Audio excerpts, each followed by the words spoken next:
안녕하십니까, 이재필입니다. 자, 일요일은 시황에 대해서 올려드리는 날이죠. 근데 이 유튜브를 좀 영상을 좀 올려드리고 TV 방송 출연하고 뭐 그런 데서 이 유튜브 같은데 영상이 올라가잖아요. 그러면 진짜로 신기한 게 하나 있어요. 꼭 저 밑에 주가가 되게 쌀 때 진짜로 타이밍도 잘 잡아서 말씀드렸을 때 그때는 영상을 잘 안 봐요. 조회수가 없습니다. 이번에도 마찬가지였어요. 보니까 수요일 날 제가 수요일 날은 종목을 올려드리죠. 근데 수요일 날 종목을 HK 이노엔이라는 종목을 올려드렸었거든요. 근데 이게 보니까 조회수가 뭐 280개 정도밖에 안 돼요. 뭐 어디 이게 조회수 많게 하려면 그날 막 엄청 올라간 거 그런 것들 얘기해 좀 조회수는 많죠. 근데 그런 게 내가 좋아하는 거, 그건 거기에 관심이 저 주가가 그만큼 올랐다라는 거는 그만큼 관심이 많다라는 얘기니까 내가 좋아하는 것만 찾아서 본다라는 얘기입니다. 근데 정작이요, 저 제대로 해준 얘기, 그런 얘기에서는 조회수가 거의 안 나와요. 작년에 그 레인보우 로보틱스도 마찬가지죠. 레인보우 로보틱스도 딱 사기 좋을 때 13만 원 밑에 있을 때 뭐 그 전에 뭐 2만 원 초반에서 얘기했을 때는 뭐 그거는 말도 할 거 없었고요. 말도 할 거 없었고 그 13만 원 아래에 있을 때 그때 얘기해 드렸을 때도 조회수가 거의 없었습니다. 자, 그래서 2차 전지 쪽도 마찬가지가 되겠죠. 자, 근데 지난주에 올려드렸던 종목이 HK 이노엔을 올려드렸었죠. 자, 이거 아침에요. 22%까지 올랐었습니다. 수요일 날 제가 영상 올려드린 날이 이날 장 끝나고 올려드렸어요. 이날 장 끝나고 수요일 날 장 끝나고 올려드렸었는데 목요일 날 하루 사기 딱 좋았네요. 그리고 금요일 같은 경우는 이거 저 프리마켓에서부터 뭐 3%, 4%, 5% 이렇게 툭툭툭 치고 올라갔었죠. 이유가 뭡니까? 수요일 날 설명해 드렸던 그거잖아요. KCM 미국에서 임상 실험 잘 됐습니다. 그리고 뭐 신청할 겁니다. 임상 신청. 그리고 이렇게 쭉 밀린 이유는 뭐겠습니까? 한국 콜마가 약간 좀 그렇죠. 저 한국 콜마 실적이 좀 안 좋게 나왔죠. 이 최대 주주가 한국 콜마입니다. 근데 경영권 분쟁 이런 것도 있어서 주가가 못 움직인다라는 말씀을 드렸는데 그런 부분들이 해결되면 주가가 좋을 거다 이런 말씀 드렸었죠. 아침에는 요거 분차트 한번 볼까요? 자, 이런 모습이었어요. 자, 이거 그때 수요일이나 저 목요일쯤에 잘 샀으면요. 자, 이때 거래량이 프리마켓에서 이때 30만 주, 이때 40만 주, 마지막에 이때 50만 주 이렇게 거래량이 터졌습니다. 자, 그러면 잘 사서 아무리 못 먹어도 이거 10%못 먹었겠어요? 10%보다는 훨씬 더 먹었을 확률이 되게 높겠죠. 자, 이런 거는 안 봐요. 안 봅니다. 자, 이거 궁금하신 분들은 아직까지도 그냥 버릴 종목은 아니고 그러니까요. HK 이노엔 제가 며칠 전에 수요일 날 종목 올려드리는 날 올려드린 거예요.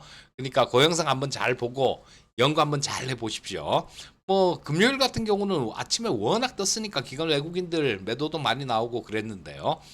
잘 연구해 보세요. 이게 제가 또 한번 설명을 해드리고 더 뭐 이렇게 얘기를 해드릴 수도 있는데요. 그렇게 하면 사람이라는 게 그렇습니다. 어렵게 얻어야, 어렵게 획득해야 그게 소중한 줄 알고, 그리고 거기서 제대로 된 수익도 낼 수 있어요. 근데, 이렇게 떠먹여 드리듯이, 이거는 뭐 그냥 수요일 날, 이날 영상을 올려드렸으니까, 자, 이날이요. 자, 요거, 아이고, 자, 요거는 이날 올려드렸으니까, 이날 이날 종가에 올려드렸죠. 자, 그러면 목요일 날 사기 참 좋았어요. 자, 근데 이게 사람이라는 게 진화하는 과정에서요. 어렵게 제가 이 AI 공부하면서 뇌과학도 공부를 좀 했는데요. 그리고 심리학도 주식 제대로 하려면 심리학도 공부해야 됩니다. 네, 어렵게 얻은 거는 저 자기 걸로 소화를 할 수 있어요. 근데 쉽게 쉽게 얻잖아요. 지금 뭐 저만 하더라도 일요일에 시황 영상 올려드리고 그 다음에 수요일에 종목 영상 올려드리고 그랬는데 이걸 소중한지 모르는 거죠. 그냥 내가 고생해서 연구를 해서 얻은 게 아니라 또 어떤 돈을 내고 이런 거를 얻은 것도 아니고 그냥 유튜브 켜니까 이재필이 떠드는 거 들으니까 나오던데 쉽게 얻은 겁니다. 그래서 삼성 SDI 같은 거 그때 17만 원에 영상 올려드렸었나요? 그때 그러니까 뭐 안정성 있고 성장성 높고 그런 종목이다라는 얘기를 해드리니까 거다 대고 안정성은 개뿔 이딴 영상도 이딴 댓글도 달리는 거예요. 자, 지금 그 삼성 SDI 그딴 영상 그딴 댓글 적은 사람 같은 경우는 그거 샀겠습니까? 그런 얘기를 하는 것 자체가 가치가 없다라고 생각하니까 자기가 고생해서 획득한 게 아니니까 그래서 그런 겁니다.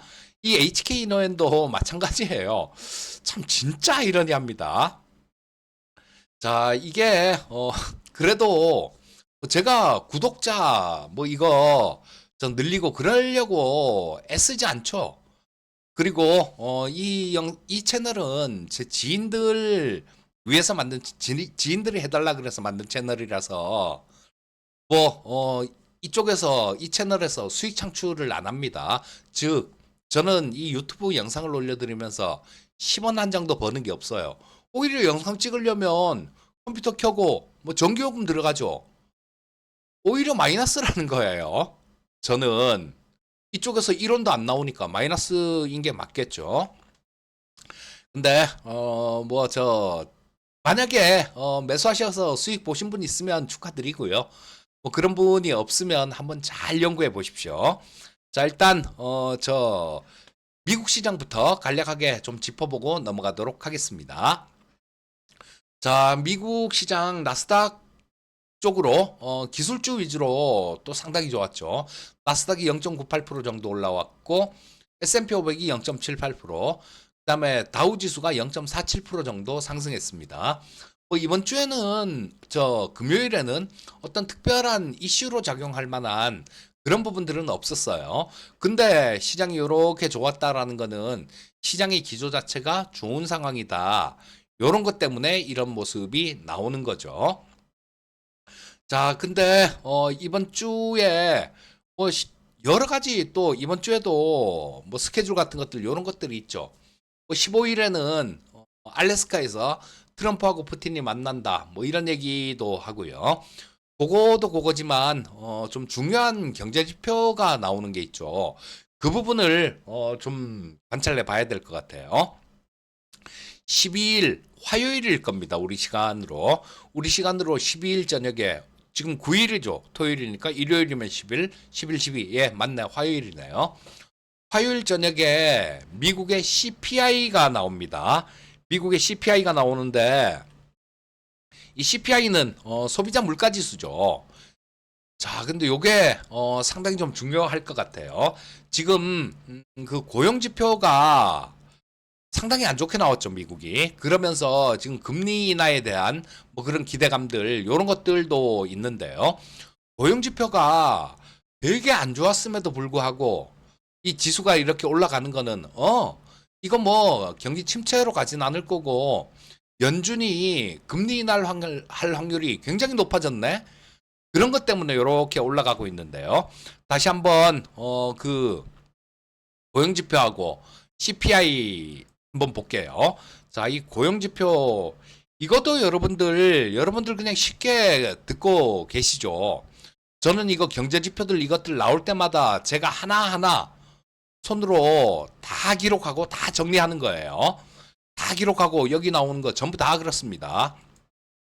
자, 그렇기 때문에 저는 이거를 굉장히 유용하게 써먹어요. 근데 우리 뭐 그냥 이렇게 들었을 경우에는 뭐 저거 그렇구나 하고 만다라는 거예요. 자, 그렇게 하는 사람들하고 야, 그래도 이재필이라는 애가 이재필이라는 사람이 좀 그렇게 고생해갖고 정리를 했는데 저 사람이 괜히 저 사람은 괜히 저렇게 정리하고 있진 않을 거 아니냐라고 생각하고 의미를 좀 두시면요. 투자하는데 상당히 도움이 될 겁니다. 자, 요거 말씀드렸었는데 지난주에 아마 말씀드렸었죠. 고용지표. 자, 요게 지난주 금요일, 그러니까 어제 금요일 말고요. 지금이 토요일입니다. 이 영상이 올라가는 거는 일요일 날 올라가겠지만 제가 지금 내일 뭐 어디 좀 일정이 있어서 오늘 미리 영상을 촬영해 두고 내일 올라가게끔 그렇게 예약을 걸어 놓을 거예요. 자, 근데 이 비농업 일자리가 이게 원래 14만 건 정도 이상 되는 숫자였었죠. 근데 그 전에 발표했던 거 그거도 지금 19,000건, 17,000건으로 수정이 된 거죠. 수정이 된 거예요. 그래서 야, 이거 고용 지표가 이 모양으로 나왔는데 야, 이거 뭐 경기 침체로 가는 거 아니냐, 그런 우려감도 지금 살짝은 있는 상황입니다. 하지만 시장이 이렇게 버티고 있는 거는 딴 게 아니에요. 야, 연준의 금리 인하 때문에 금리 인하를 하게 되면 이런 우려감들, 요런 것들은 오히려 잘 된 건지도 모르겠다, 요런 심리 때문이에요. 자, 근데 이 고용 지표 같은 경우는 금리를 인하를 해야 된다라는 그런 숫자를 보여주고 있는데요. 자, 요거 이번 주 화요일 날 소비자 물가 지수 CPI가 발표되는데요. 자, 그 CPI를 한번 볼게요. 예상치를 좀 보겠습니다. 이거 CPI 예상치는 지금 여기는 안 나오는데요. 자, 이게 2.8 정도 7월 달 화요일 날 발표할게. 요거 7월 달 거를 화요일 날 발표합니다. 요게 2.8. 2.8. 그다음에 근원 물가 요게 3.0 정도가 예상치로 나오고 있어요. 3.0. 자, 그러면 요게 전년 동기비입니다. 뭐 전월비는 요거보다 조금 낮을 걸로 0.2 정도 나오지 않을까, 뭐 그렇게 예상치가 나오더라고요. 자, 근데 전년 동기비 해갖고 CPI가 2.8이다. 그러면 여기서 3월, 4월, 5월보다 6월 달에 좀 올라왔죠. 근데 요거보다 더 올라오는 숫자입니다. 자, 이 근원 물가도 마찬가지예요. 근원 물가는 헤드라인 물가에서 여기서 변동성이 큰 식품과 에너지, 요거 제외한 물가를 근원 물가다라고 얘기를 합니다. 그래서 이건 변동성이 크니까 변동성이 큰 거 빼고 좀 만들어 보자라는 게 근원 물가예요. 자, 원래 연준이 참고하기는 이 PC라는 걸 참고를 하는데요.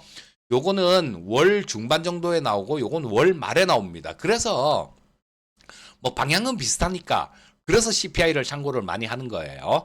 자, 요게 3.0 정도가 예상치로 나오는데요. 이 물가가 여기에 부합하거나 요거보다 조금 아래 구간이면 연준의 금리 인하에 힘이 확 실릴 거예요. 근데 만약에 이 예상치를 뛰어넘는 숫자가 나온다라면 2.8, 3.0입니다. 그런 숫자가 나온다라면 요거는 야, 이거 지금 물가가 올라가기 때문에 연준이 금리 인하도 쉽지 않겠는데? 그럼 고용 지표가 망가졌는데 야, 이거 스태그플레이션으로 가는 거 아니냐, 이런 우려감이 시장에 작용할 수 있어요. 그렇기 때문에 지금 한동안 제가 CPI 뭐 이런 것들을 그렇게 중요하게 말씀드리지 않았는데요. 화요일 날 발표되는 CPI는 좀 중요할 수 있습니다. 그리고 중요한 거고, 또 다음 달에 CPI가 뭐 이번에 CPI가 7월 달 CPI가 7월 말에 8월 말에 발표될 그 7월 PC에도 뭐 추세는 비슷할 테니까요. 요게 올라오면 PC도 좀 올라온다라고 봐야 되겠죠. 그러니까 상당히 좀 중요한 그런 지표가 될 수 있습니다. 물론 뭐 다음번에 연준하기 전에 고용 지표도 한 번 더 나올 거고요. 뭐 몇 가지 변수가 좀 있긴 있겠지만 이 부분이 시장의 예상치보다 높게 나올 경우에 그때는 시장이 한번 좀 영향을 받을 가능성이 높아요. 자, 그래서 이런 부분들은 조금 신경 써서 보셔야 될 것 같습니다. 자, 뭐 그리고 우리나라 시장으로 좀 넘어가 볼까요? 자, 보시면 저 코스피 차트를 보시면 조금 지지부진한 그런 모습이 나오고 있죠. 자, 여기서 한 방 세게 두들겨 맞았는데 지난 이때 저 금요일이죠. 전주 금요일, 어제 금요일 말고 전주 금요일 날 세게 두들겨 맞았는데 126포인트 두들겨 맞았는데요. 요거는 뭐 그런 부분들이 작용했죠. 상법 개정안에 대한 실망감. 뭐 대주주 양도세를 10억으로 하네. 뭐 그다음에 배당 소득 분리과세를 35%로 최고세율 35%로 하네. 그리고 기업들이 하는 감액 배당에 대해서도 세금을 물리네. 진짜 이 감액 배당에 대해서 세금을 물린다라고 얘기한 사람은 그 사람 진짜 잘라야 됩니다. 그 사람은. 이 감액 배당이라는 게 원래 그런 거예요. 이 당기 순이익에서 세금 내고 남은 돈으로 주주들한테 배당을 하잖아요. 근데 그게 아니라 자본잉여금을 줄여서 배당의 재원으로 하는 겁니다. 그 경우에는 지금 현행법상은 비과세예요. 기업들이 뭐 주주들한테 혜택을 주거나 어쨌거나 혜택을 좀 주려고 배당 소득세가 없게 혜택을 주려고 이 감액 배당이란 걸 하는데요. 감액 배당에 대해서도 배당 소득세를 물리게 되면 이건 안 할 거예요. 아예 안 할 겁니다. 그러면 세수 증가 효과가 제로예요. 제로. 근데 투심만 이렇게 멍들게 하는 그런 정책을 왜 정신 나간 사람들이 왜 그런 정책을 내놓는지 모르겠습니다. 그냥 세금 세수 부족한 건 이해가 가요. 그리고 세수도 걷어야죠. 정부도 돈을 써야 되니까. 근데 세수 증가 효과가 얼마나 있을지 그런 부분들을 보고 정책을 내도 해야 될 거 아닙니까? 그리고 마찬가지 배당 소득세 35%도요. 이거 저 최고세율 35%도 마찬가지입니다. 이거 지금 배당을 결정하는 사람들이 뭐 이사회 이쪽에서 결정하잖아요. 그러니까 지금 최대주주하고 관련되는 최대주주가 결정한다라고 봐도 거의 무방하겠죠. 근데 그 사람들한테 세금 내는 걸 35% 수준으로 이렇게 하라 그러면 누가 이거 배당 많이 하고 싶겠습니까? 종합소득세 해봤자 45%인데. 자, 이거 별로 효과가 없습니다. 원안대로 그 민주당 이소영 의원의 안이 상당히 합리적이고 맞아요. 저는 그게 맞다라고 봅니다. 자, 이 감액 배당에 대한 거 이 쓸데없는 진짜로 정신 나간 사람 그 사람은 잘라야 돼요, 진짜. 자, 그리고 이 배당 소득에 대한 것도 25%로 하고 대주주 양도세 기준은 50억. 이 정도 수준으로 그대로 이렇게 좀 둔다라면 우리나라 시장 괜찮은 모습을 보일 수 있습니다. 하지만 이 부분에 대해서 뭐 진짜 10억 고집 부리고 뭐 배당 소득세 35% 그대로 고집 부리고 이러면 시장 당분간 어려워질 수 있습니다. 자, 그렇기 때문에 이 부분이 그때 나온다 그러죠. 뭐 들리는 얘기로는 일요일 저녁 정도면 어느 정도 윤곽이 나오지 않을까 뭐 그런 얘기들도 조금 있긴 있습니다. 뭐 나올지 안 나올지는 봐야 알겠지만요. 거기서 좀 좋은 결과가 나왔으면 하는 그런 마음입니다. 자, 그리고 이번 주에는 옵션 만기주예요.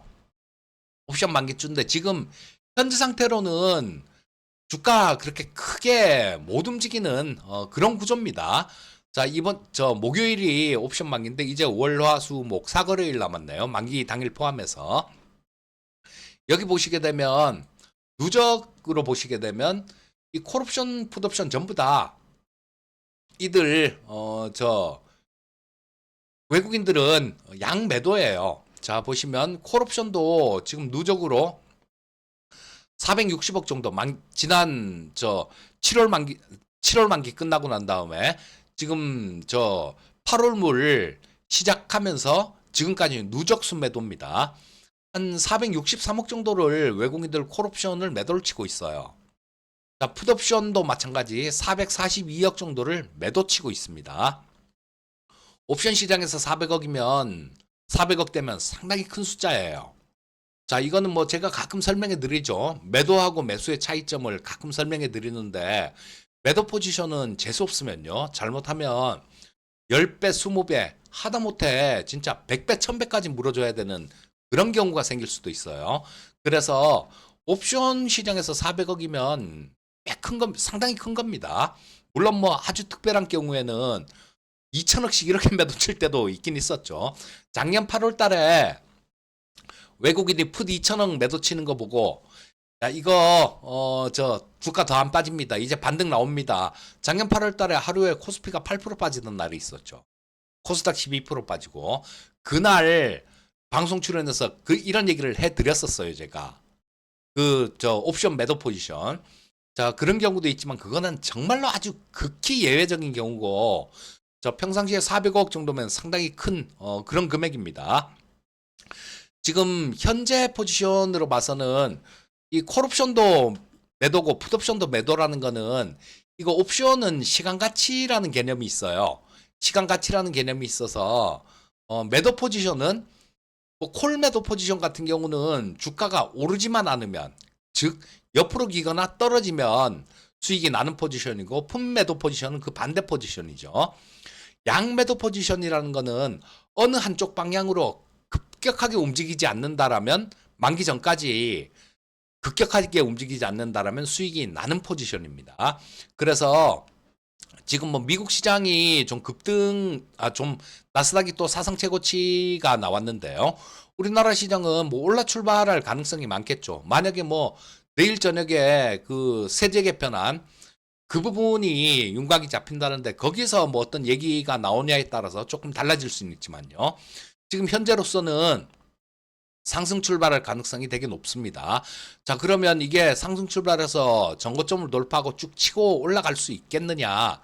그 부분을 보시려면요, 외국인들 콜 매도 쳐놨던 걸 청산하는지 그 부분을 봐야 됩니다. 즉, 외국인들 콜 매수가 대규모로 좀 들어와 줘야 돼요. 그렇지 않으면 어렵다라고 보시면 됩니다. 또 마찬가지, 아래쪽으로도 마찬가지예요. 어떤 양도세 진짜 10억 그렇게 고집하고 배당소득 분리과세도 막 고집대로 다 하겠다라면 시장은 빠질 수도 있죠. 자, 시장이 빠질 수도 있을 텐데, 그래서 낙폭이 커지잖아요. 그때 외국인들이 풋옵션을 매수를 한다라면 이거는 좀 길게 가겠는데, 이렇게 볼 수 있지만, 그렇지 않고 외국인들 풋 매수 포지션이 늘지 않으면요, 즉 매도 포지션을 그대로 갖고 있으면 이거는 빠지더라도 뭐 금방 또 좀 있으면 목요일은 만기니까 뭐 좀 반등 나오는 그런 하락이네 라고 보시면 될 것 같습니다. 자, 그래서 지금으로 봐서는 그렇게 큰 변화는 없을 것 같아요. 큰 변화는 없을 것 같으니까 뭐 올라갔을 때 쫓아가서 잡는다든가, 좀 떨어졌다고 거기서 내동매매하면서 같이 이것도 팔고 막 팔어. 현금이 어느 정도 있어야 되는 건 맞아요, 계좌에. 근데 뭐 그런 상황에서 내동매매를 하는 거는 그 상태에서 조금 포트는 그대로 유지를 하면서 지켜보는 거지, 내동매매하는 건 안 된다라는 얘기입니다. 자, 뭐 시장의 흐름까지도 좀 예측을 해드렸고요. 자, 오늘 방송은 요 정도까지 해야 되겠네요. 자, 저는 또 다음에 뵙겠습니다. 항상 성공 투자하시기 바라겠습니다. 감사합니다.